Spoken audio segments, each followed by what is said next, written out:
கருணை மனுக்கள் நிராகரிக்கப்பட்ட வீரப்பன் கூட்டாளிகள் மீதான வழக்கு விவரங்களை தற்போது பார்க்கலாம்.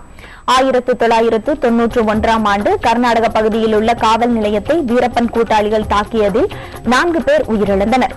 1993ஆம் ஆண்டு பாலாறு பகுதியில் நடத்தப்பட்ட வெடிகுண்டு தாக்குதலில் காவல்துறையினர் 22 பேர் கொல்லப்பட்டனர்.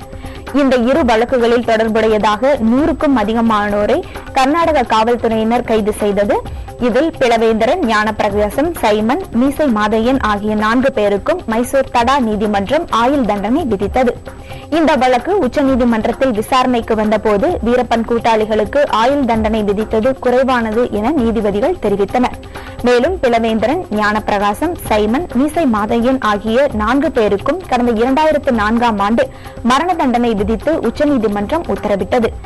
இதையடுத்து 4 பேரும் குடியரசுத் தலைவரிடம் கருணை மனுக்களை தாக்கல் செய்திருந்தனர்.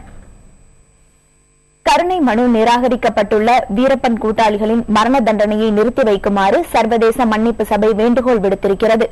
இது தொடர்பாக அதன் தலைமைச் செயல் அதிகாரி ஆனந்த பத்மநாபன் அண்மையில் வெளியிட்டிருந்த அறிக்கையில் கடந்த நவம்பர் மாதம் முதல் இந்தியாவில் தொடர்ந்து தூக்கு தண்டனை நிறைவேற்றப்பட்டு வருவதை சுட்டிக்காட்டியிருந்தார்.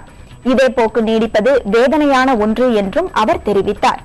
இந்த சூழலில் வீரப்பனின் கூட்டாளிகள் என கைது செய்யப்பட்ட 4 பேருக்கும் தற்போது தூக்கு தண்டனை நிறைவேற்றப்பட்டு விடுமோ என்ற அச்சம் எழுந்திருப்பதாக அனந்த பத்மநாபன் கவலை தெரிவித்தார்.